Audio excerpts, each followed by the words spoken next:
6,433 deaths that we have, if you look at, close to 70% are motorcyclists. Okay? And any countries in Asia, most likely we will have almost similar scenario where we'll have huge representation from the motorcyclists, okay, two-wheelers. Or any countries which has high number of motorcycle registration as well, you will end up with high number of motorcycle fatalities. So just trying to link it up again with those countries with high number of motorcycle registration. Say you take India, Vietnam, Pakistan, Bangladesh, Thailand, all Indonesia, you will have a huge skew towards motorcycle. Okay. And one interesting figure that I would like to highlight here is, if you look at the least contributor in terms of fatalities is buses or public transport. So in another way, if you can conclude, the safest mode of transport is public transport, and the risky ones are the private vehicles, and among the private vehicles are the two-wheelers, motorcycle. So what to know in terms of, say, travel safe for the festive season? I would like to reframe again the word. Let's not use the word accident. Let's replace it with road crash. This has been championed by WHO almost 2 decades, okay? But somehow or other, we tend to see people are still using the word road accident. Why we don't prefer the word accident? Because accident means it's something that it happens by itself, okay? And you can't blame anyone for it. And you tend to expect people to forgive you because I accidentally hit you. So you tend to accept people to forgive you on that part. But what we're trying to frame it in a much more clearer way is, a road crash is not an accident.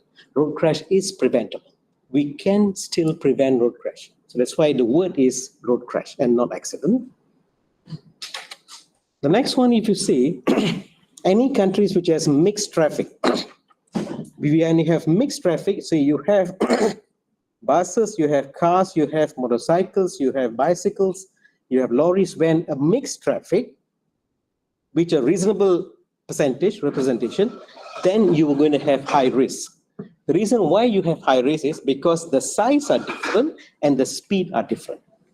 So Malaysia has slight challenge because we have almost like half motorcyclists, half cars. So 2 different type of vehicle which has different speeds and different size. Okay, so when you allow them to mix together with the same roadway system, then whoever who are small in nature, okay, or lesser in speed, they tend to have higher risk in the event a crash happens. Okay, that's one.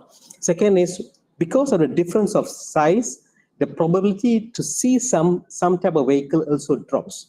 The visibility drops because the size is also small. Okay, and so the whole idea is that the size different and the speed different. And when the speed is different, okay, so just imagine one roadway system, there are some vehicles moving fast, there are some vehicles moving slow. So there will be interactions happening because they are not at the same speed. Okay, so this is why one reason why we have high number of crashes in the country, because it's a mixed traffic. So one way to address this is, whoever who are at risk, or who we call as the vulnerable road users group, we should segregate them out. So that's one reason why we have motorcycle lane, because we push them out, okay, so that they don't mix with the other type of vehicle. Then they will be relatively safe, as well as other vehicles also will be safe. Okay, that's why we have bicycle lanes separately. We also have motorcycle lanes separately. We also have pedestrians separately, because their speed are low comparatively with anyone else using the same system. That's the science behind it. Okay? Then next, if you see, in terms of misunderstanding that vehicles can stop immediately. Okay? So while we are traveling, if you're a pedestrian while you're walking, and when you intend to stop, you can stop immediately. But that's not the same nature in a vehicle. When you're using a vehicle, when you see an emergency in front of you, there is an element of what we call as response time and braking time.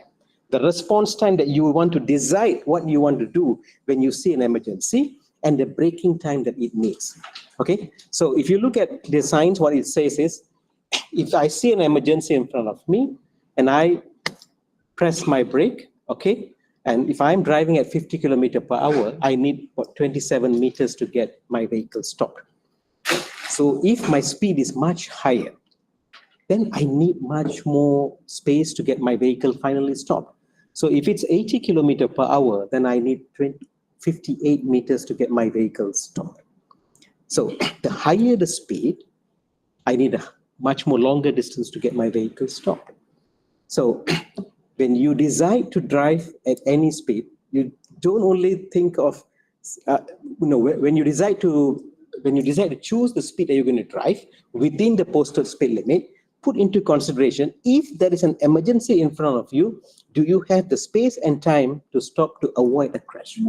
So that's why it's very important, the headway between one vehicle and the other vehicle, or we call it as the physical distance between my vehicle and the vehicle ahead of me. Okay, so that in any emergency, when I stop, I can avoid a crash. Okay, so if we start knowing about this, then we know at what speed we're going to travel on any days, not only during the festive period. And the key point that we have to understand is what causes injury. Okay, the speed causes injury. The vehicle is just an instrument to carry the speed. Okay, if I can just explain to you much more clearer. So if I have someone standing next to me and I just put my hand on his shoulder, slowly, if I put my hand on his shoulder, there is no pain or there is no injury to him. But if the same person, me, remain the same, and the person next to me remain the same, and if I just swing my hand to his shoulder, he may get injured. So the reason why he got injured is not because of my hand. My hand is just an instrument. I can always replace my hand with an umbrella, with a ruler, with a stick, anything I can just replace. Okay? But what caused injury was the swing. In that swing is the speed. So if we want to prevent injury, then cut the speed. If you cut the speed, that's fine. Let's not focus on the instrument. If you focus on the instrument, because if I take out my hand, I can always replace with another instrument, but the injury will still happen. So during this travel period, if we want to avoid injury, cut the speed. That's the key point. Okay. And just to give you a bit more idea, to what extent is this speed? Okay, it's if you are driving at 90 kilometers per hour, and at that point, if a crash happens, okay, then the transfer of energy of 90 kilometers per hour, if it transfers to a human, the impact is almost equivalent to falling from 10th floor. So now, just imagine, what is the probability of survival if you fall from 10th floor? Would you take such a risk? If you don't take such a risk, then that is equivalent to this as well. Crashing at 90 kilometers per hour, the survival rate is almost very low. Okay? So similarly, if you want to get an idea, 70 kilometers per hour is 6th floor, 50 kilometers per hour is 3rd floor, and 30 kilometers per hour is 1st floor. But to look at every human body, we have a level where we can tolerate. We can tolerate our injuries. Okay, so our bodies can tolerate up to 30 kilometers per hour of transfer of energy. So until then, we can tolerate. Above than 30, if it transfers to my body, then my body won't be able to tolerate, and then injury happens. Okay, so that's why if you are outside of the vehicle, you're much more at risk because there is no any layer of protection for you. Okay, if you're inside the vehicle, if a crash happens, there is still the vehicle's layer, one layer to protect you first, and then only the balance of the energy transfers to the human. Okay, so get that idea that to reduce injury or to prevent injury, cut the speed. Type of collisions, just to get some understanding in terms of type of collisions. We have what we call as frontal collisions. That means, say, this is my car, I'm going, and there's another car which comes and hit me at front. So we call it as frontal collision. And the side collisions on the side, and then the rear end collisions, where a vehicle hits me from behind. Among all these three types of collision, the most risky one is the frontal collision. Okay, the frontal collision is the most risky one. Okay, and then subsequent to it, very close to it, is the side collision. The least risk is among these three types of collision is the rear end collision. Why is it so? The idea is when a crash happens, Say the vehicle is traveling at 90 kilometers per hour. Okay. When the last speed of the vehicle, when it stops, okay, that is the speed which is going to now be transferred to the occupants inside the vehicle. Okay, that's why we cannot stop any vehicle abruptly. If a vehicle is moving, it hits a tree, say you have a tree, it hits the tree at 90 kilometers per hour, then 90 kilometers per hour's transfer of energy will transfer back to the occupant and to the vehicle. Okay, so if you hit at rear end, what happens is, when I hit at rear end, this vehicle doesn't stop immediately, isn't it? The vehicle is still on a moving motion. Just that the vehicle speed will slowly go down, and finally it stops. Okay, so when it stops at the end, the speed is much more lower. So that's why the risk is much lesser. Okay, but if you have a frontal collision, usually when you have a frontal collision, the vehicle will stop immediately. So when the vehicle stops, the stopping speed, the crashing speed at that time is much higher. And that's why it's much more risky. Okay? So in a rear end crash, if you see when you hit a vehicle, the vehicle will be still moving, wavering, and then finally it stops. Okay? So every crash, there is a risk. It's just the severity differs. Frontal is much more higher. Rear is least, okay, but the side collision can also be high. Okay, it depends, huh? Right. So, so once we know this, then we should be very careful, be extra careful in the roads that will be linked to this 6 point now. Now, just look at the roadways. We have in Malaysia, if you just cross-check your own respective countries as well, in Malaysia, we have what we call as the highways, federal road, state road, and municipal road. Okay. If you look at the type of the roadway systems,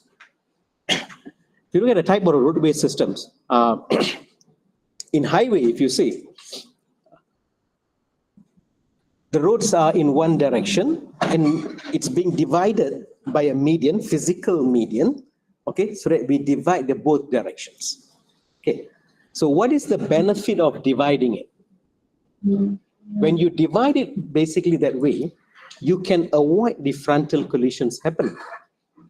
Okay? So the whole idea when you divide it, you can avoid frontal collisions, and most likely what will happen will be rear end collisions. In a highway system where you have a physical barrier, physical median barrier, then we have the more of rear end collisions or side collisions, but very few of frontal collisions. So therefore, highways are relatively much more safer compared to any other roadway system, basically because of the design. Okay, so now you just look at any roadways where you don't have the physical barrier, the physical median. Okay, when you don't have the physical median, it means you have an opportunity to go to the opposite lane to overtake.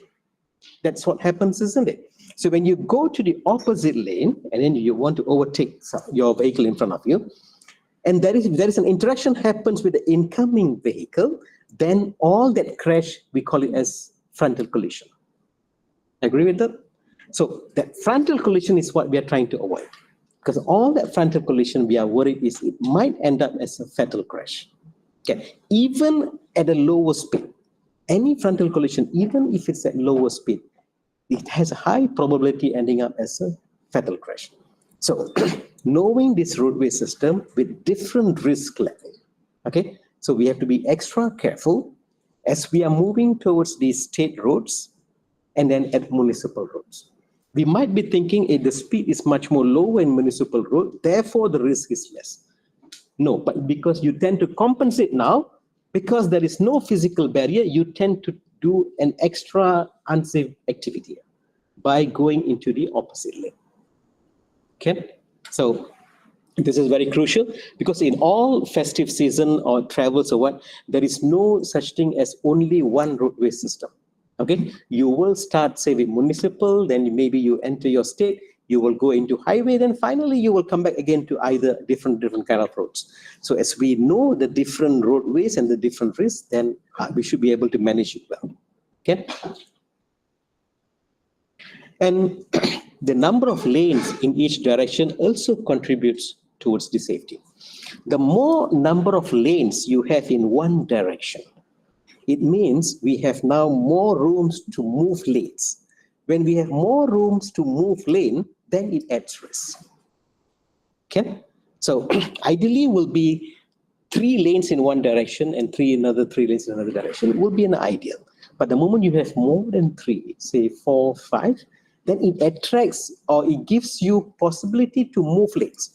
And when you move lane, that is where you create unexpected movement to the others. Okay, say if I'm in my lane, I wouldn't be expecting someone else suddenly jumping into my lane.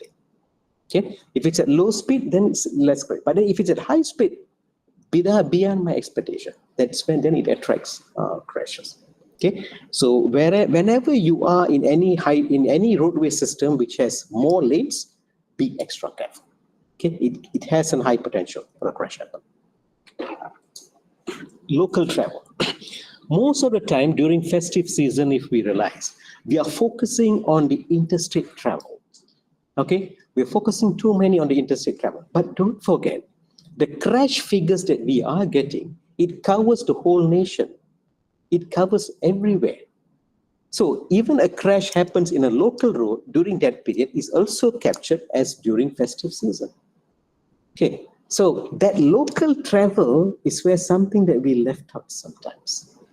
Okay, so just imagine in a local travel, what will happen? Say, for example, you are traveling from one town to one town. After that, you will be remaining in that small township for the next couple of days, 4 or 5 days, and you are still going to travel. The domestic travel happens there.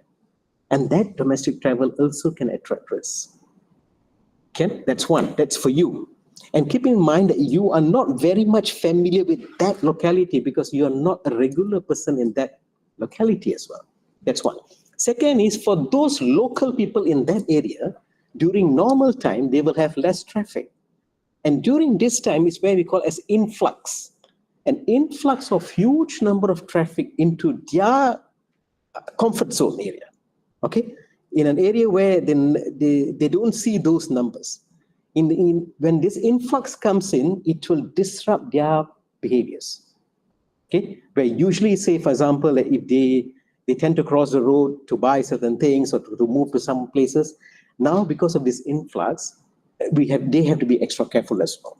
Okay, so this influx have to be extra careful.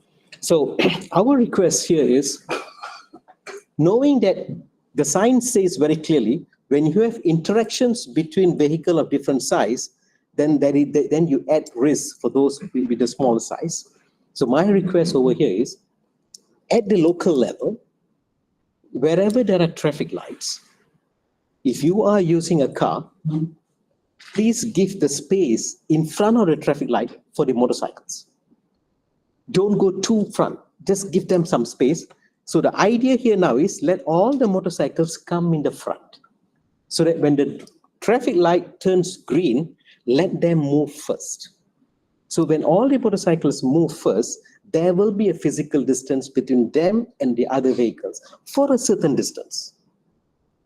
Okay, for a certain distance. At least for that distance, we can make them safe. Okay, so that's my request. At any local traffic lights, let the motorcycles be ahead, be in the front, and let them move first. Not only during festive period, even from now onwards throughout. So that's one my request. Second, if we see what happens during this festive travel is, we may be traveling most likely with our family, okay, either through public transport or through car. Then we reach our hometown. When we reach our hometown, we'll be there for the next 4 to 5 days, okay? So to fill up the activities over there. So just imagine the scenarios that can happen. When you have your children over there, they'll be meeting their cousins over there, okay? And then to fill up the activities over there, there are experiences. What happens is, when they go to the village side, they see there are motorcycles in their grandpa's house, grandma's house, and now, okay, so now there is a supply. The supply is available. A supply which you are not familiar or you don't use it much when you are here. Okay, now there is one. And then you have more ample time because 4 to 5 days you are there. And now you also have more friends. to jointly experience that new experience, because you have your cousins together with you, right? So this kind of unrisky behavior can happen. There is a potential for that to happen. So a group of youth could be unlicensed, who have never been exposed to, who are trying it now, and then with that motorcycles around, thinking that it's in a rural area, it's in a residential area, the risk is much lower, and sometimes with concern from their elders, and this is where we need to work. Because this is where it can now link to much more risky. What we are worried is when you combine with, when the youths are involved and you have more youths together, okay, you may start riding it slowly, but then eventually you're going to go faster. And if you're not familiar with that machine and you're not trained, you're not licensed, so that means you don't have the capacity to handle it well, and then that can end up in a crash. And you're not only going to endanger yourself, now you're going to endanger everyone else who are sharing the same roadway system. Okay, so that's why road safety is a huge issue. Why? Is because the roads are being shared by everyone. Okay, so when you decide you want to use the roadway, you have to really think well, because you're not only going to endanger yourself, you're going to endanger the others who are sharing the same system. Okay, and we have had cases as well during the festive season when two or maybe say 3 people riding on a motorcycle. So just imagine a motorcycle is designed for 2. When you have 3, excitements evolved. The whole journey excitements evolved, and they tend to take different kind of routes, different kind of style of riding in order to cater for that excitement. And all this now ends up as risky. Okay? And any crash that happens can lead to fatal, because when you have 3 person on the bike, the chances for them to use a helmet is also very low. So now, unlicensed rider, more overcapacity, okay, and then not using safety helmets in an unfamiliar zone, all this, if you add up, it leads easily to a crash. Okay, so this is where I would prefer that this year, if the concentration is also focused on that, the intrastate travel, in addition to the interstate travel. All the while we are focusing on interstate, that's fine. That is also needed, but then don't overlook the intrastate travel as well. The driving concentration. Keep in mind the roadway system requires full attention of the driver. We cannot miss out. If you're an airline pilot, okay, you can miss out some part. But on anyone who's using a roadway system, the full attention is needed. So you cannot compensate that attention, say by using mobile phones or by slipping off, dozing off, anything. You can't do that. Because keep in mind, you will endanger yourself and everyone in your vehicle and everyone on the road who are at the same time. So what can easily happen is fatigue and sleepiness. Okay? To avoid that, the quantity of sleep is needed. That's about 6 to 8 hours. The 6 to 8 hours quantity of sleep is not only on the eve, it's 3 to 4 days before your travel. If you think of it's only 1 day, it may not be enough, because the last 2-3 days, if you have less sleep, that means you have a sleep debt. We call it sleep debt. That sleep debt cannot be cleared off with that 1 day. So that's why we always say that you need at least 3 to 4 days of quantity sleep of between 6 to 8 hours. Then you are almost as fit to travel. That's one. Second is the quality of sleep as well. Okay, the quality is also very important. So we have to manage both quantity and quality. That's one. Second is, how do I know about the symptoms if I am fatigued? Okay, of course, if you have your family members who are present together with you, they should pick up all these symptoms. But these are the example of symptoms. The first one is, which is very clear cut, when you're not able to maintain your vehicle within your lane. Without your knowledge, the vehicle is maneuvering into the other lanes, is eating other people's lane, either to your right or to your left, it eats something. beyond your control, then that's the first symptom. Okay. The other symptom is, you know, along the journey you need to exit at this toll plaza, okay, but suddenly you forget the exit. Okay. Or the third one is, you miss the exit. You know you have to exit, but you missed it. So these are the quick symptoms that you can pick up. Okay, right. There are a lot of apps as well to help you as well. It's free, available. You can just Google it. Okay, if you can take up those apps, you can, through the phone, you can just put it in front of your steering. Okay, Ken. Then it based on the blinking of eyes. Then the moment if you fall asleep, that apps will trigger you. So there are many ways to do it. One is the symptoms, as I told you. Second is the co-passengers inside your vehicle can help you out. Or failing with the third one is using the apps. And the key point, very simple. Don't try to continue the journey. Okay? You have to get your vehicle stopped in a safe place. Okay? Find the nearest safe place, get your vehicle stopped. Okay?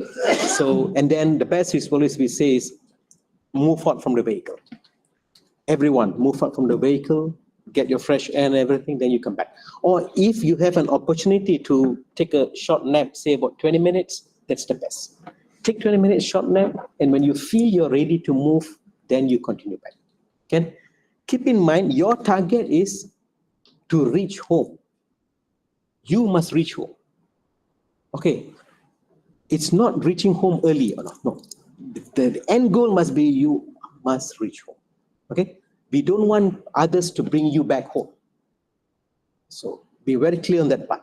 Reaching home is like, and keep in mind, for sure there will be huge traffic. For sure there will be delay. So once you're prepared with that, then things are a bit more fine.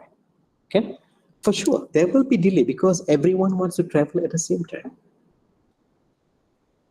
The unsafe road behavior. This is what we have to know. We tend to think that our behaviors are safe. Actually, it's unsafe. Why we tend to think that way is because the probability of a crash happening was pretty much low. I give you an example. Say the posted speed limit showed 100 kilometers per hour. And on yesterday, say I drove at 110, nothing happened.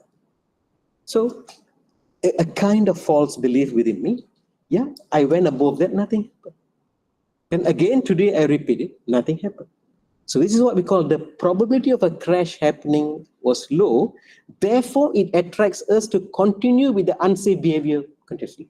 So even though we tend to highlight it, don't go above the posted speed limit, but on the other end, you come back with a real story telling that, no, I went above 110, but nothing happened. So this is where the mismatch coming in. Okay, but why we are talking to you is, there is a risk of a crash can happen.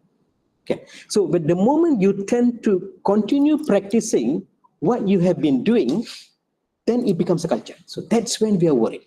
If you continue driving at 120 and you didn't have any episodes of crashes, then what's going to happen is you're going to keep on continue doing that because you have experienced it. Okay, so that's when we need now the enforcement to come in. So when the probability of a crash happening is low, if we have the enforcement coming in, then at least the probability for you to be detected and then stopped and then fined is high, then we can change that behavior. Okay, so that's where the enforcement part comes in. So for those who are in the online version as well today, from the enforcement agency, name it, whether you're from the Royal Malaysian Police or from the Road Transport Department or any other agencies from your own respective countries, the enforcement is crucial. Why crucial is because of this issue, which is probability of a crash happening is low due to the unsafe behavior. So advocacy, everyone can do. You can, the uniform body can do, the public also can do. But enforcement, only the uniform body can do, whereas others can't do. So we have only limited number of people who can do enforcement. So limited resources who can do that. So we need that small group to optimize and do it. Because if the enforcement agency miss out the enforcement activity, then we lose one opportunity to save someone's life. Say if I'm an enforcement agency and I saw a vehicle which is going over speed, and if I missed out in flagging him off, and if anything happens to that vehicle, then I miss one opportunity to save life. So see it in such a way that every enforcement activity is towards safety. Every enforcement activity is towards saving a person's life. If we frame it in such a way, then the acceptance level of the public is also much higher. It would be nice if the public starts saying, thank you to all the enforcement agency for saving our life, rather than getting disappointed or getting upset when you are being flagged off. If you can frame it in such a way that, okay, yeah, thank God he stopped me because I was speeding. If not, I would have been involved in a crash. So if we start appreciating it, then the person who's enforcing it also feels much comfortable because he feels that he has done something to save your life. So one is the supply, and second is also the demand behind it. Okay? So in that way, I think we can, if enforcement activity goes up, it can change people's behavior. So that's what need to be done, what need to be known, and let's move to what need to be done. Optimizing public transport. As the statistics have shown, not only Malaysia, you can see any countries which has rail-based public transport system, those countries will have lesser number of road crash and fatalities. Okay, so optimize public transport. I know that is limited, okay, but whatever available, whatever the supply available, let's fully utilize public transport. Okay, that's the safest mode of transport. The Malaysian statistics has clearly shown that part. Okay, and the rail and the air mode of transport, the more supply is available, I would encourage for the operators to supply more, and at the same time, when they are supplying more, we as consumers should respond to it. Okay, so once we respond to it, then at least we can reduce number of traffic movements on the road. That's one. Two, speed reduction. If you look among all the interventions, the most promising intervention is speed reduction. Very clear. The moment we reduce speed, we prevent crash, and even in the event of a crash happens, the injury level is very much low.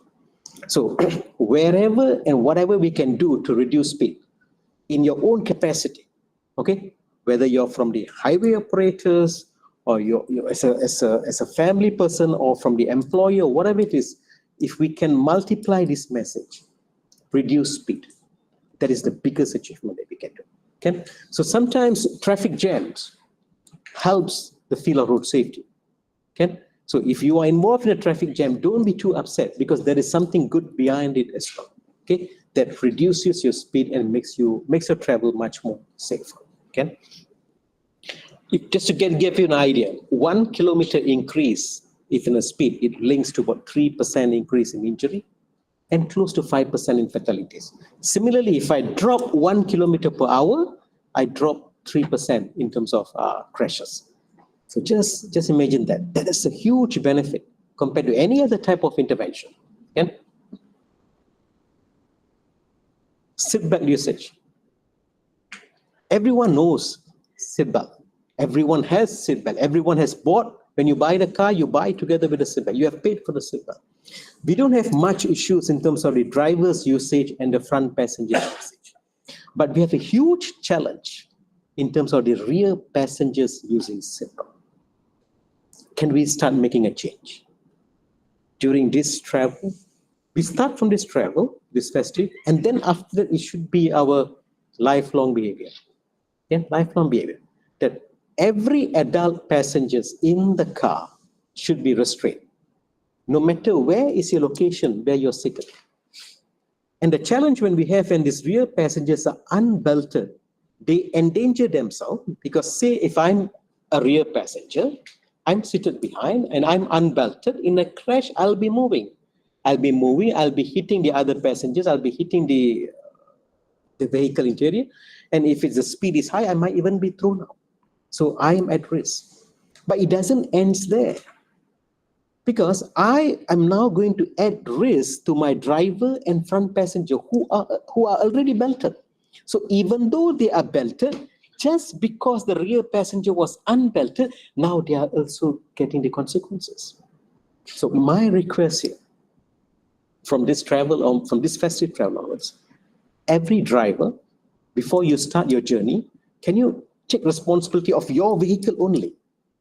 Cross-check all the adult passengers, are they belted? Once they are belted, then only start your journey. It's not only for the interstate travel, even for your local travel. As long as the vehicle is on the move on the road, everyone has to be belted. So that's my request. So if you look at the end towards today, I'm merely focusing on these two issues. Get the speed down in order to prevent a crash. And in the event a crash happens, to prevent injury, get them restrained. So these two things. Because there are many things which can give you benefit, but then if you want to zoom in, I believe these two things can give you the highest return. And then, for those who are using public transports, there are quite a number of buses now which comes with the seat belts. So my request to those bus operators, for those buses that you have, that you own, which has those seat belts, make that seat belts visible.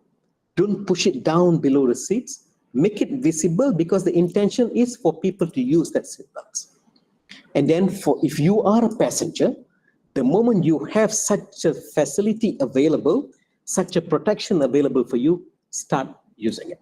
It might be a lap belt. Okay, in some buses, it can also be a shoulder belt. Okay, but most likely it will be a lap belt. Doesn't matter whether it's a lap belt or shoulder belt. If it's available in the bus, my request to all bus passengers to use it.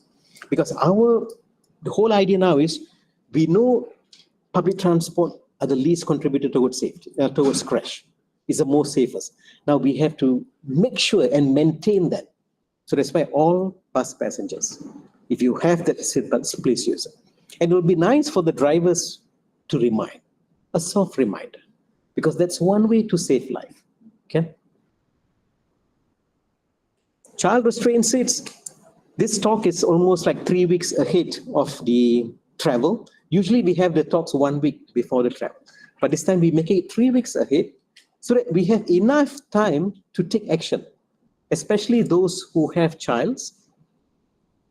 Keep in mind, your child needs a child restraint seat, not a seat belt. Okay? Who needs a child seat? Who needs a seat belt? Okay? So if you are below 135 centimeter, okay, in terms of height, or your kilo is below 36 kilo, then your child needs a child seat. So you have enough time now. Look at the height of your child. If it's below 135 centimeter, then he needs a child seat.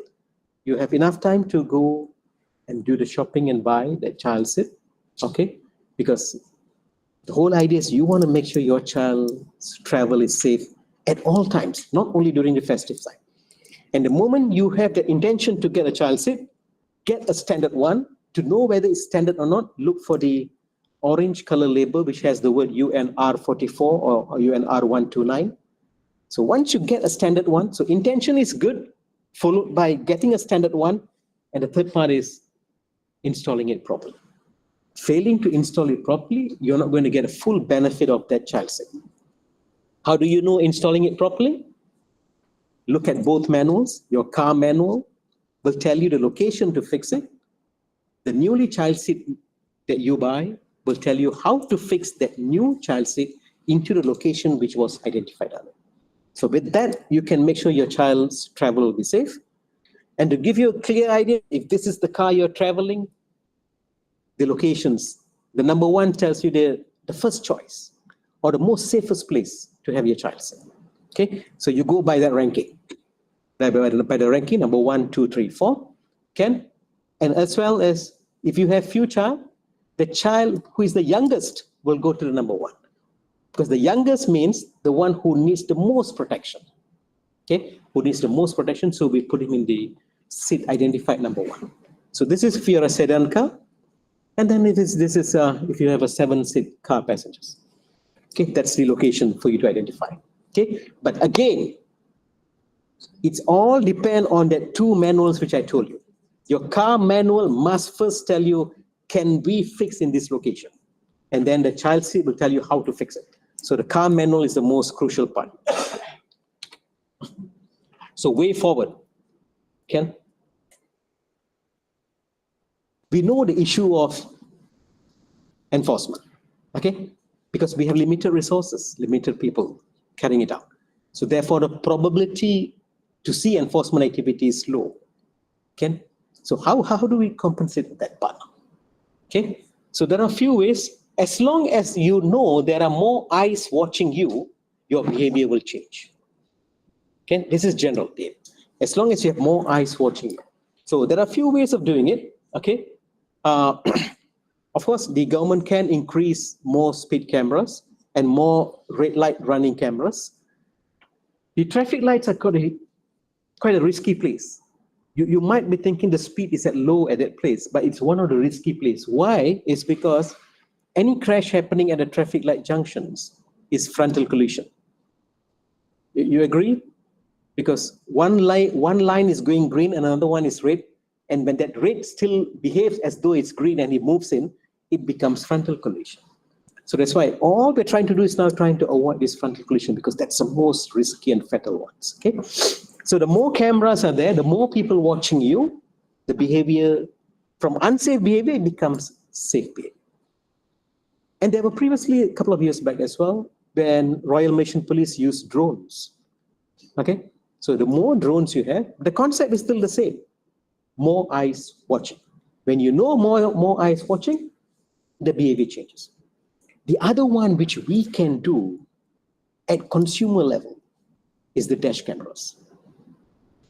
If more people having dash cameras, in one way or the other, it helps. Okay, it helps. So keep in mind, the key point is we need to increase more eyes watching. The other message that I wanted to highlight here for this year's one is the role of employer. If we can start going by clusters, small clusters, okay? So if I have, say, company A has 50 workers. If that company A gives importance for safety, and the company A tells that I wish that all my workers will be safe at all times, and say for during this festive season, say the vision zero traffic summons, because I only have 50 workers, which is feasible. Zero traffic summons, zero crash, zero injury, and zero fatality. When your employer tells that to you, the effect is slightly different, because employer knows you, you know employer. Employer will see you, you will see employer. So your records, the employer can pick up. So if every employer start looking at their clusters, small clusters, then I believe this huge problem is much more manageable. Okay. So if every company which has the safety and health officials, if they can go one step behind, because the safety of the workers is the welfare of the workers as well. Because if the workers are not involved in crash, okay, that means they can continue coming to work. There's no absenteeism. There is no effect towards the company's productivity. So it's a win-win situation, okay? Because absenteeism will lead to effect on productivity, okay? And also there'll be element of compensation going on. So the best is make them safe. Okay. So my request, my call here is, if every companies can take one step further this time, you can remind your workers, you can engage with your workers, okay, on the safety to be on the road, okay, and then having your own vision, your own company's vision. You can have either say vision zero crash, zero death, zero traffic summons audits, and then you monitor. The element here is engaging with them, telling them, and monitoring them. That will have an effect. Because once people know that they are being watched, they're being monitored, the behavior slightly changes. So here, I believe the company has a role to play, and if we can really amplify on this scope, we can make a huge difference here. There are many safety messages will come, okay? You may have seen previously, okay? The Bahasa slogans will be berhati-hati di jalan raya, everything that I mentioned. But I would prefer that for this year, maybe we go with a slogan where when people read the slogan, they know the action that has to be taken. It has a direction. That message has a direction, specific. So my call here will be is reduce speed or comply with the speed limit. That's one. And second is use the seatbelt. If everyone can amplify the same message with the same hashtag or what, usage of rear seatbelt, then I believe we can start building the momentum. We have 3 weeks now to build the momentum. Okay? Building the momentum, and then hopefully that will give us some results. To highway toll operators. I'm glad there are participants from the highway toll operators over here because everyone has a role to play. Keep in mind, road safety is a multidisciplinary field. Okay? The vehicle has a role to play. The road system where the vehicle is moving has a role to play, and the human has a role to play. To highway toll operators. One is you can have your staffs, but if your staffs are limited, if there are volunteers coming up. Because we can see sometimes when you have major games festival, major festives, whatever, there are quite a number of volunteers who come forward. Can we take it as a national call? Respond to it as well. If volunteers would like to come up, and you might want to approach the operators and see whether if there is also a need within them. Okay? The idea here is to advocate on the rear seatbelt usage. There could be many locations you could do. There are a few locations which I see. One which has a good potential is whenever the vehicle is slightly stopped or whenever the vehicle is on a slow mode, where we can see them visible. We can see the passengers visible. So the toll plazas are one good location because vehicles are exactly almost stop mode. Okay, and it has been a practice as well that sometimes we tend to pass some greetings, some gifts at the toll plazas. So using the same method, same approach, changing the product.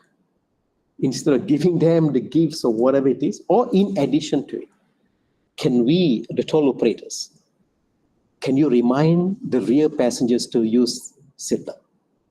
That is one window you have, one good opportunity, because somehow or other you are there, you have been doing that as well.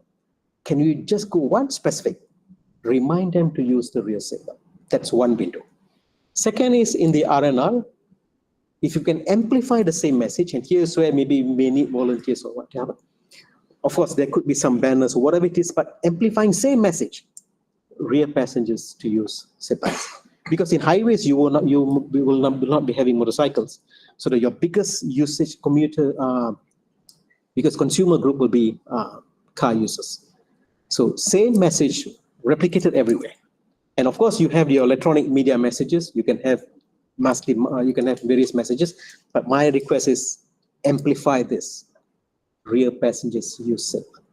So that when a person keeps on hearing this, and when he starts seeing others using, then he will be, there's a possibility you can swing him to change. Okay? And it'll be nice for us to remind each other from now onwards at our own workplace. Just remind, hey, did you use a rear seatbelt? Or when we are traveling, or maybe when we are going with our friends outside, make sure our friends use rear seatbelt. Once people start using it, after some time, it becomes practice. Okay? So once it becomes practice and you continue to practice, it becomes culture. Once it becomes culture, you can disengage. That person will still continue. Okay? So start doing the safe practice, continue doing the safe practice until it becomes culture. After that, you can disengage and start engaging with others. At least every day you feel nice that you had an opportunity to save someone's life. Okay? Petrol and gas stations. This is another avenue where all the vehicles will be going there. So if we can also use that, again, the volunteers coming there, one volunteers to add up to help out those petrol and gas stations as well. Again, similar messages.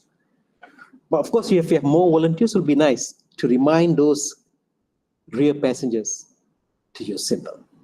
So if everyone keep on reminding, even if you don't change everyone, you may have changed someone. It is still a return. Okay? It's still a return.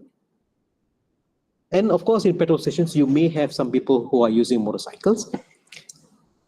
At that time, the message, advocacy message is to use it properly, your helmet. Okay? Because if they come there without a helmet, then at that time you can't do anything. But if they already came with a helmet, asking them to use it properly. Properly here is to fasten it properly without any space between your chin and your strap. So if that person or anyone there who can advocate on that two elements, for motorcycles is proper usage of safety helmet, and second is for the car passengers to, especially the rear seat passengers, to use the seatbelt. Next, engaging the clusters. If we can identify the big clusters, if we realize the civil service is one big cluster, if the authorities, the government agencies can focus on these clusters, okay, then we are covering a large volume of commuters here. Okay? Of course, quite a number of government agencies, they may have their monthly meetings, monthly gatherings, or what. If there's any venue within the next 3 weeks, okay, to engage and cross this message, that would be great. Schools and universities, just imagine the number of students in schools, number of schools. When you touch the school, you're not touching only the students, you're touching the teachers, you're touching the parents. So in one vicinity, you're touching 3 main groups. And if you multiply that, the volume you're touching is large. Okay, and then you touch the universities. If just imagine you have more than 20 public universities, you have more than 40 private universities. The volume of people that you're going to touch is large. Okay, I'm just looking at target groups.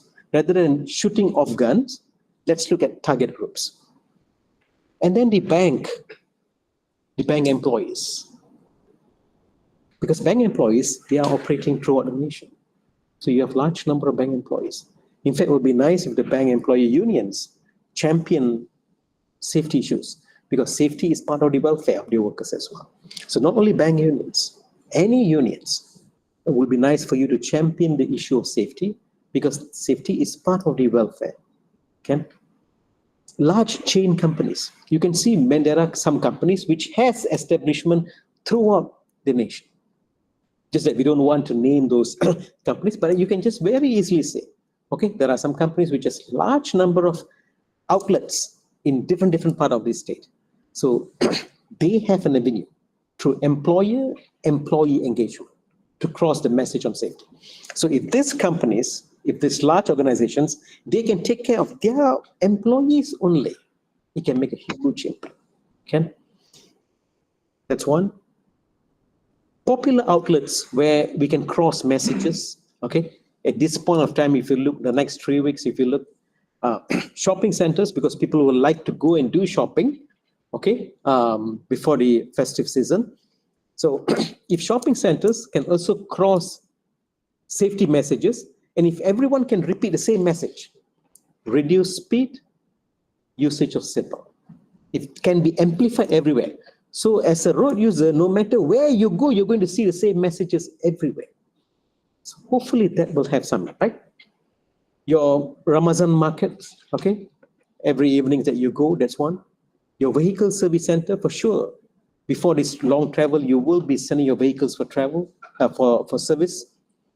So all those catchment areas, this is what I'm saying, catchment areas where we know people will be coming, and if we can cross the message, it will be great. The health clinic and hospitals, especially the accident and emergency as well. That is one place we don't want to end up. We don't want to end up there. Of those who have ended up there, we don't want them to revisit the place. It's going 2 messages. Those who have already ended up there because of crash, we don't want them to revisit the same place for the same reason. And for the others is not to visit that place. Okay?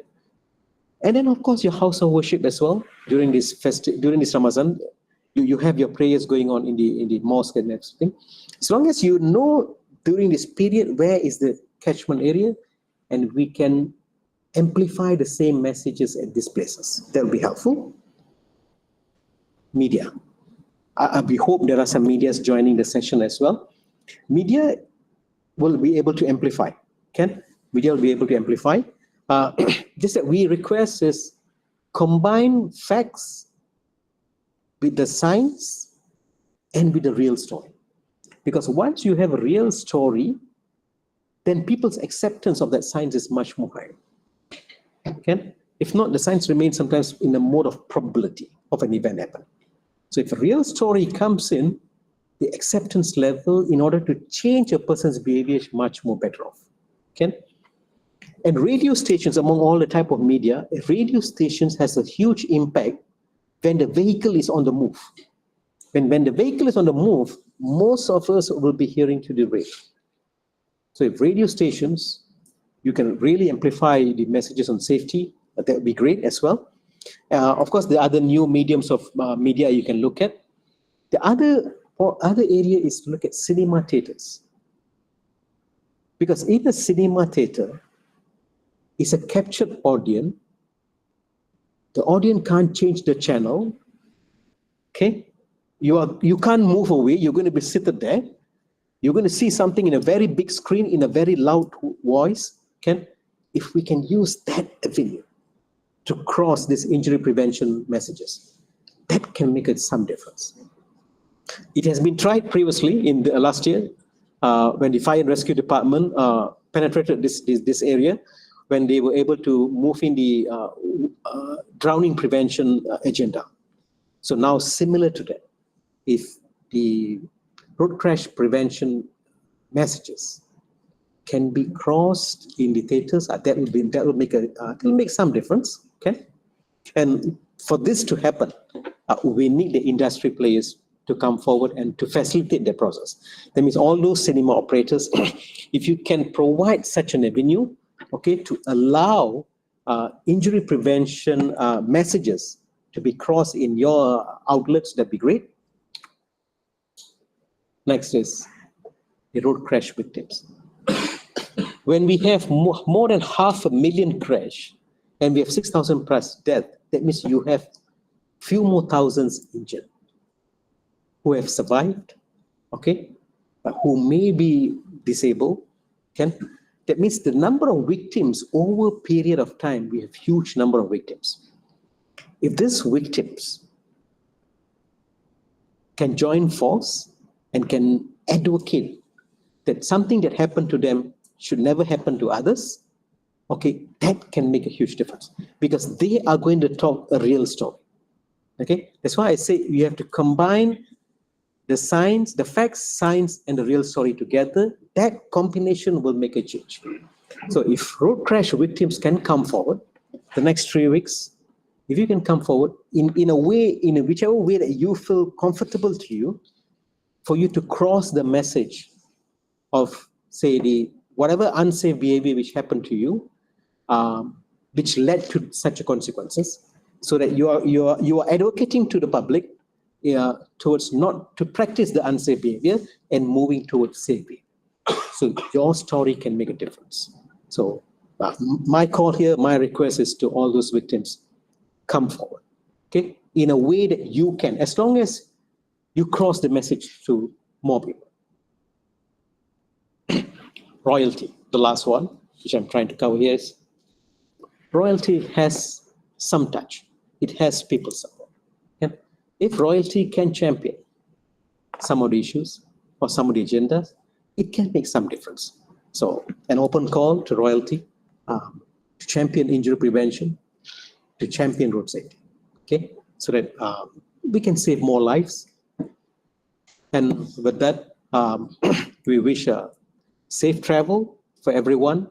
And the message we're trying to cross here is reduce speed and use the seatbelts, okay? In addition to whatever all the other safety messages, but the one that we'd like to amplify more is reduction of speed and usage of restraint system. And with that, I will just end the session and we open up for Q&A. Right. Do we have questions from the floor or from the online session? I think there are 3 people from the online participants who raised their hand. I'm not sure whether it is for questions or for something else, but let's just ask them directly. Manan Supri, do you have a question for Prof. Kulen? Can we hear that from here? Check it. Or Not maybe, not at the moment. I will okay, write directly with Prof later on. Thank you very much. okay, and now we, Thank you. okay, now can we ask Damha Irkhaf if you have any question for Prof Kulan, because you also raise your hand. Damha, are you still there?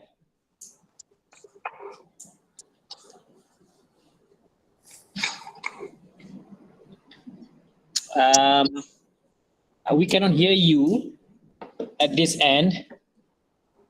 But if you have question, you can type your question in the chat box.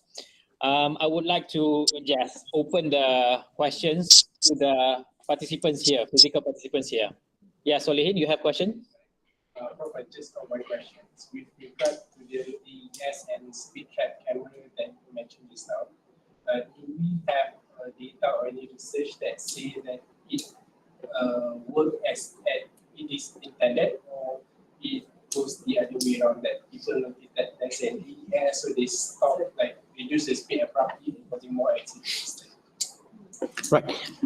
Thanks. The question is on the effectiveness of speed cameras.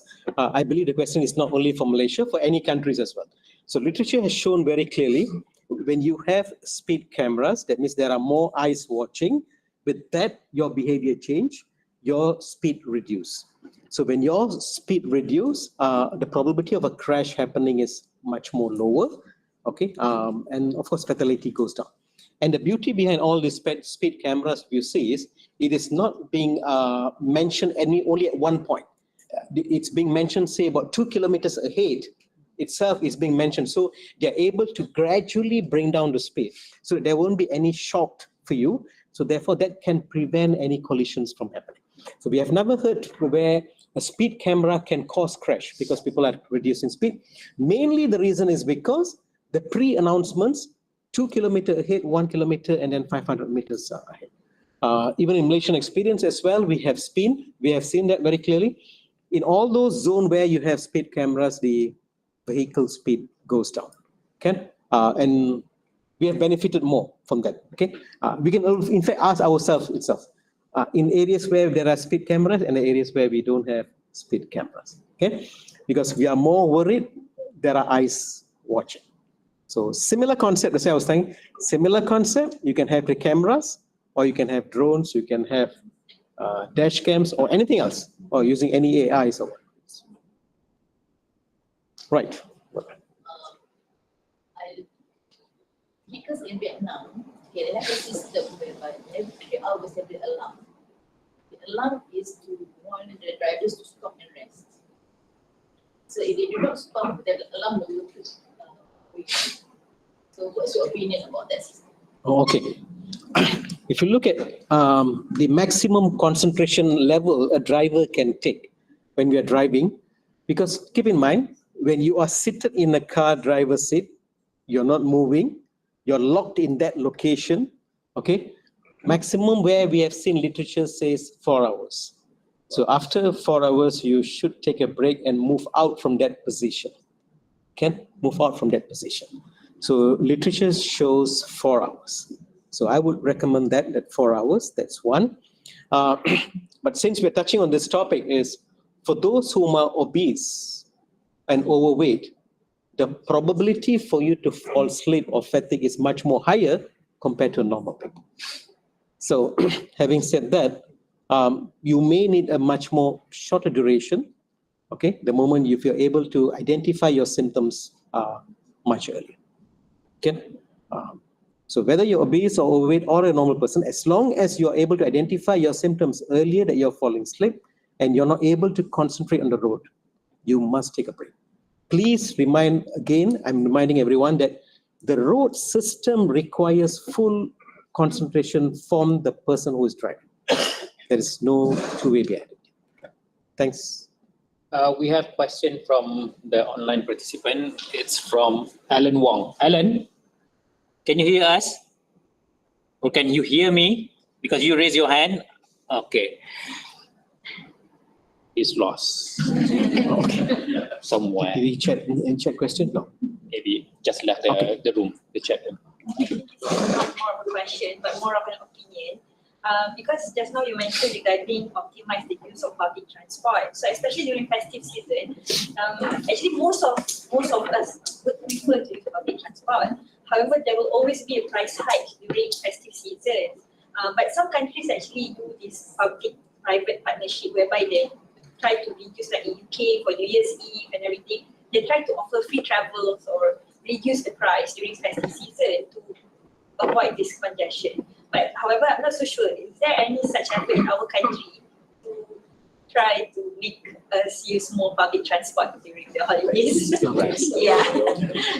But I think generally the feeling is we tend to promote usage of public transport because that's the most safest mode of transport. In terms of the price, I believe there's still an open market issue. But I believe in some previously there was an element of controlled price came in for travels between Peninsular Malaysia and East Malaysia for that segment. Okay, there was a controlled price. That's all.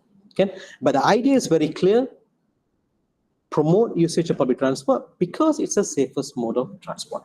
If everyone are on the same picture, from the operator, from the supplier, and everyone, that the intention is to move as many people from one point to another point safely, then I believe we can find a solution. I'm not sure if I heard it right this morning, there's an increase by 40+% that's going to the During festive season. this festive season. Oh, okay. Right. Should we ask some regulator to look into that issue, Prof. Kulan?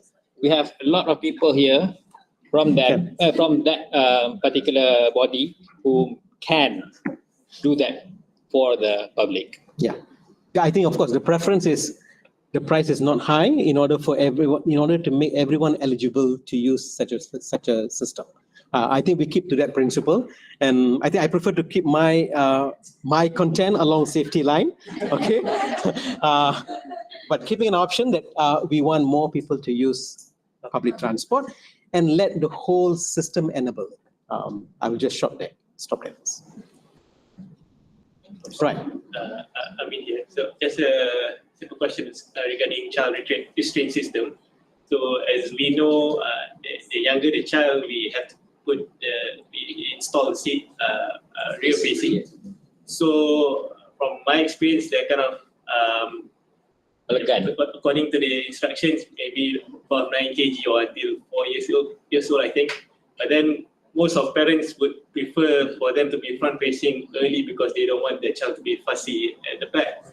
So what is your advice on a proper developmental level or a proper width or age for the seat to be front facing?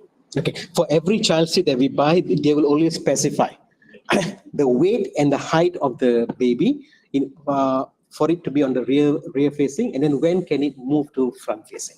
Generally, it's about until the age of 3, you will be rear facing. The more it's on the rear facing, the more it's safer. Okay, the more it's safer. So now you have to balance between safety and comfort. Okay, safety and comfort. So keep in mind, the reason is why, say if the baby is in the front position, okay, the vehicle is moving in the front. In fact, baby is also the front facing. Then the movement of the neck is much more wider. Okay, but if I turn it around as rear facing, okay, in a crash, okay, the baby when it goes behind, the seat is there to hold it. Okay, so then the movement in terms of the degree movement is much more shorter. So we can reduce whiplash as well. So as much as you can keep it as rear facing, go ahead with that. Okay. Any other questions? Hold on, let me just ask the online participants again. Alan, you just joined us again. I'm not sure what happened to you just now, but do you have questions from? Yeah, actually I posted again. I pressed the end button just now. Oh, okay. Okay. Prof. Kulan, thank you for your contribution to road safety. Thanks, in Dad. my years in UK, the road fatality was 6,000, very high. But in the 40 years, they have dropped to about 1,005 to 1,007. So I believe this is some kind of achievement that Malaysia can actually learn from.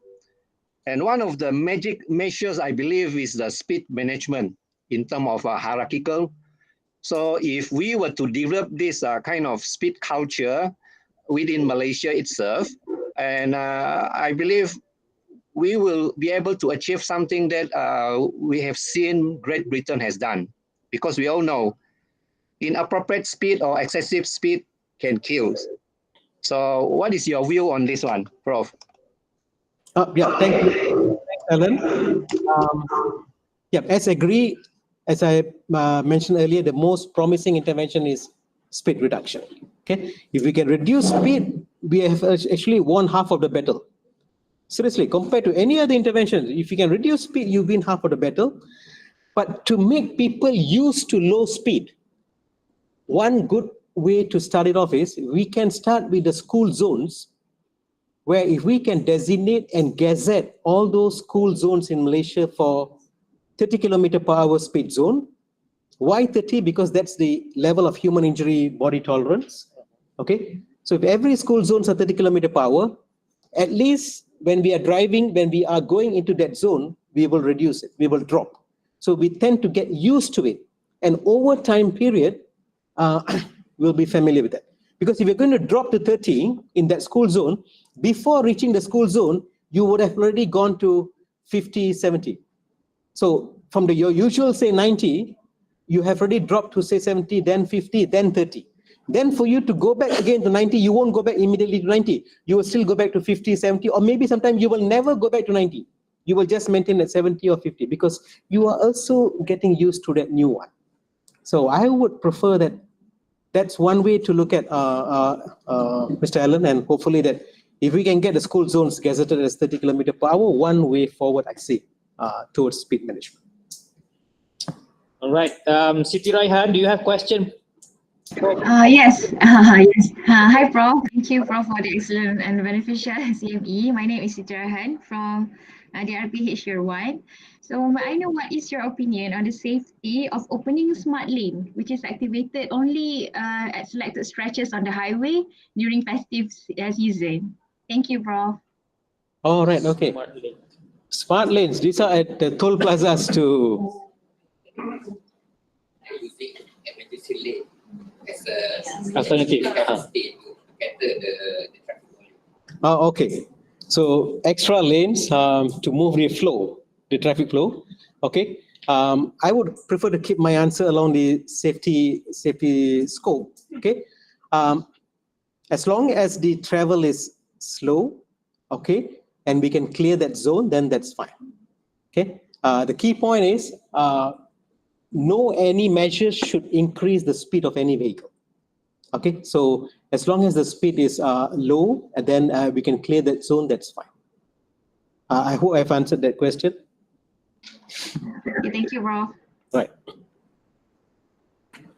Anyone else with burning questions about safety? Road safety.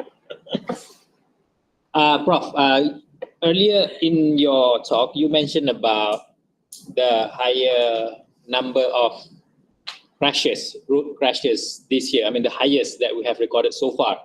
I wonder, among all those crashes, do we know or do we collect data on the reason why those crashes happen in the first place? Is it because of faulty vehicles, bad road conditions, or maybe driving under the influence, or just purely accident because they are just not competent driver yet? Do we collect all that information? I'm just asking because I am curious about that.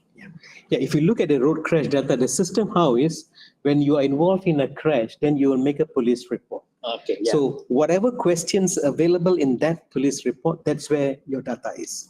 Can we have access to that kind of data, or is it just for the PDRM? PDRM has the data. Okay, of course, if you want, PDRM do publish those data every year. So you can look at the published data, published report, you can look at it. But of course, if you want much more in-depth okay, then you can always approach them, and then it depends whether they are giving you the concern. So the key point here is they are collecting the data, crash data, and if those questions are there, then only those data are there. If there are certain questions that you have in mind, but then that is not in that list of questions, then that won't be there. That's one. Second is, for those major crashes that happens, which leads to fatality, then there is another process where they call it as a crash investigation happens. So in that crash investigation, you'll be able to pick up much more in that. But then that won't be done for all crashes. Okay, only those crashes with high number of fatalities, which warrants investigation. So that those things will have more in-depth information. Okay, but general published data will tell you in terms of hours of day, which time more crashes happen, which type of roadway crashes happen, which type of vehicles more happen, type of roadways, whether it's slippery or whatever it is. Those are available. I see. And that data is not publicly available. We have to request. It's published data. It's a published report. Every year, PDRM publishes. Oh, okay. PDRM publishes. All right. Questions? More questions? Okay. Any questions in the chat? From the online participants, do we have extra questions from, okay, Manan Supri, you just raised your hand. You want to ask? Yeah, good Okay. afternoon. Good afternoon. Thank you very much. Congratulations, Prof. Again, we are talking about speed reduction, reduce your speed. Yeah. So I still believe that enforcement is where we need to really put on a high note. And just now you mentioned about the speed limit at school zones. So the advisory speed limit should be made compulsory, mandatory to all road users. So thank you very much. Yeah. Thanks, Cik Manan. Yeah, I agree. Enforcement is has a huge impact, Ken. But I would go slightly beyond than that. Let's not shoulder the whole enforcement on the enforcement agency only. There are various type of enforcements that can take place before that. That is self-enforcement, we ourselves, that's one. Second is the family enforcement, where we start reminding our own family members, okay? Then the third one is the employer enforcement. If the employer can tell the staffs, we don't want our staffs to be driving with mobile phones, so that will have an impact as well. Then finally, the state comes into picture. So I feel there are quite a number of stages there: self-enforcement, family enforcement, employee enforcement, then finally the state enforcement. So if we can diversify and optimize all these different type of enforcement, I believe we can see some impacts there. I'm just going to take two more questions from the chat box here. This is from Basir Roslan. According to him, most bus operators have not provided the seatbelt option for passengers because of the cost that will be bore upon them. So what is your advice on these operators? Yeah, I believe although when you are buying new buses, most of the new buses comes in already built in with those seatbelts. So there's two issues here. One is the bus which comes with the seatbelts, but then due to consumers feeling uncomfortable, sometimes the operators tend to hide the seatbelts behind. So that's the part I'm asking to make a change, make it visible, make it all consumers able to use it. So let the supply be available, and we as consumers should respond and take advantage of such a safety product which is available in the vehicle that we are traveling. Keep in mind that safety product is going to save us. So why want to miss the opportunity of not using it? So use that. Second is, for those operators, when you are intending to buy new buses, please make sure that your buses has the seatbelt. Even though the country requirement is not there yet for the seatbelt usage, but knowing that the science is very clear, the facts is very clear that seatbelt is a safety product, is a restraint system to save the passengers. So at the operator level itself, why not provide a vehicle, a safe vehicle for your passengers?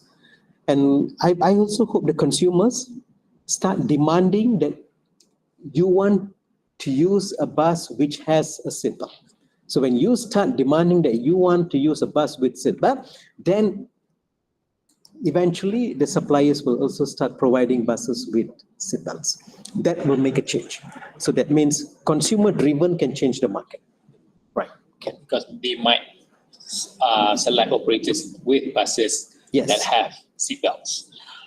One last question, Prof, from Muhammad Rabani. He's asking what is your opinion on gateless tolls, where there's a conundrum where if you take away the gate from these tolls, it will subsequently increase the speed of the vehicles going through or passing through the toll booth. But with the gate, it will, slow down or reduce the speed, but also will cause congestion. So what is your take on gateless toll booth? Good. Again, of course, the question is more on the operator side. Of course, the difference is, if I'm driving at a normal speed, okay, eventually, even if it's gateless, I still will drop my speed of my vehicle's speed. I will still drop. Of course, it will not be as completely as though like it's stopped, but still there is a drop. Okay, still a drop, and then I clear the zone. So I think that drop is still within the safe zone. Okay, so there's not much of issue of safety so there shouldn't be much big issue. Okay, Rob, I hope that answers your question. I think I'm going to end the session today. Now. I will not take any more questions from the online participants or here in the lab. Or do you guys have one last question, burning question, like where will you celebrate your Eid al-Fitri, Prof? I'm just joking. Okay. There's one day, is it? Dharma has raised his hand. Who? Dharma has raised his hand since the beginning of the. I'm not sure what. Maybe he has for you. Come get. You have question? Dharma? I cannot hear you. Mute. Can you unmute yourself first? What? Yeah. Manalah saya tahu. One last question then. Okay. All right. Okay. Sorry, Prof, I came late because I just have a situation. I have one question regarding this. Because during festive season, you can see a lot of people love to travel. I mean, not love to travel. They need to travel to go back to their hometown, and we can see nobody follow the rules. One car can be overloaded with lots of passengers, and they don't use the car seat because they want to bring the whole family together to their hometown. So, do you think by strengthening the policy of giving coupons to someone during this time will be benefit for them to follow the rules, or do you think what will be your opinion to make them to reduce bringing passengers in the car? Because we know like one car we only can bring like maximum 4 in the back and one in the front and including the driver. So what would be your opinion on this? Right. Okay. If you look at in terms of every car grants has the capacity, which mentions the capacity of the passengers. Okay, and that capacity usually links to the number of seat belts as well. Okay, so for a safe travel, would be good if that's matched well. Okay, number of passengers with the number of restraint system is well matched. I think I would prefer to keep my questions on the safety along the safety line. Okay, so for the safe, and then make sure that the speed of the vehicle is also low. So once the speed of the vehicle is low, then that vehicle will be safe and the passengers will be safe.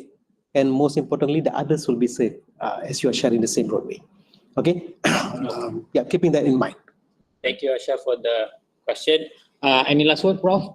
For the people here or in the online session or in the online platform? Right, just to remind back again that all we want is to make sure a safe travel during not only this festive season, but also throughout the year, okay? And to reduce your speed, that's the biggest achievement that we can, biggest return in terms of the type of intervention programs, and then use the safety restraint systems. If you're a car, use the seat belts. If you're on a bike, use a helmet, that's one. Second is I really hope that the employers, all the safety and health officials, they can play a major role this time. This time around, employers plays a role in order to take care of their employee. That's one. And then I believe the road operators, the highway operators, if they can go one step further, okay, they've been doing pretty well all this while, but they can go one step further by unifying and amplifying one strong messages on safety multiple times, and then help to check that rear seatbelt usage, because checking and informing will make a huge difference. And each and every one of us, you know your own friends, you take care of your own cluster, take care of your own family cluster. And then once you have taken care of your own family cluster, then slightly go beyond it, your friends and everyone. So if we start reminding everyone, I think we can make a huge difference this time around. So safe travel, and don't forget, Malaysia has a good culture, which is when you welcome anyone, you say selamat datang, selamat pagi, selamat tengah hari, selamat petang, selamat pulang, everything. So every time, the whole day, you engage with the word selamat. That's the culture of Malaysia. In fact, selamat jalan pun, you have that. So from that culture, which is from the wishes, can we translate it into practice? Okay, so once we translate into practice, then I believe we can make sure that our roads are safe for everyone at every time. Thank you. All right, thank you, Prof, for that last message about road safety. And with that, this CME session has come to its end. Hopefully, all of you, if not some of you, can practice what you have learned today during your travel back to your home for berbuka. For Fazan, your me time is your driving time. So I hope that we can have this session next time with the other speakers. I'm not sure when. April, and I hope that we can gather as much crowd as this one, regardless whether it's physical or online. I think it's because Prof Kulan, everyone wants to see him in action. So voila. Thank you, Prof, again for your simple yet meaningful talk. I wouldn't say talk. It's a reminder on how we should travel or drive our car during this festive season or beyond that, which is, according to you, anytime while we are driving. That's it. Thank you again. Assalamualaikum warahmatullahi wabarakatuh. Thank you, everyone. Mute.